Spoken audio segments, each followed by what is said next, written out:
చెడుని సంహరించేటువంటి క్రమంలో ఆదిపరాశక్తి రూపాలు ఎన్నో. దుష్ట శిక్షణ, శిష్ట రక్షణ కోసం అమ్మ అవతారాలు ఎన్నో.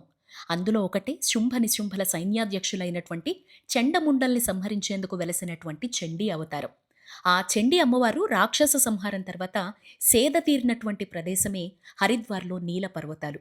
దేవభూమైనటువంటి హరిద్వార్‌లో 3 శక్తిపీఠాలుంటాయండి.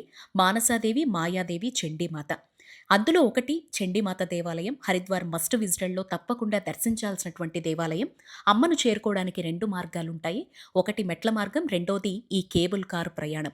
ఈ కేబుల్ కార్ కోసం మనం చండీమాత, మానసాదేవి ఇద్దరి టెంపుల్స్ విజిట్ చేయడానికి కేబుల్ కారే ఉంటుంది. ఇందుకోసం మనం ఒకేసారి టికెట్ తీసుకోవచ్చు. మనం ఎంతమంది వెళ్తే అంతమంది ఒక గ్రూప్‌గా కూడా టికెట్ తీసుకోవచ్చు. పర్ హెడ్ వచ్చేసి 500 వరకు ఛార్జ్ చేస్తారు. హరిద్వార్‌లో మనం బస చేసినటువంటి ప్రదేశం నుంచి లేదా హరిద్వార్ రైల్వే స్టేషన్ నుంచి 2.5 కిలోమీటర్ల దూరంలోనే ఈ టెంపుల్ ఉంటుంది. కొండ మీద ఉంటుంది. మనం చేరుకోవడానికి ఆటోస్ అవైలబిలిటీ ఉంటుందన్నమాట. ఈ రోప్‌వే ప్రయాణం అనేది మన జీవితంలో మరిచిపోలేనటువంటి ఒక మధుర జ్ఞాపకం అండి. నీల పర్వతాల మించి సాగుతుందన్నమాట. కేబుల్ కార్ ద్వారా దిగాక కాస్త నడక మార్గం కూడా ఉంటుంది. దారి పొడవునా పసుపు, కుంకుమ, అక్కడ విభిన్న రీతిలో దొరికేటువంటి ప్రసాదం కిట్ బ్యాగ్స్ అనేవి 100-200 ఛార్జ్‌తో మనకక్కడ అమ్ముతూ ఉంటారు.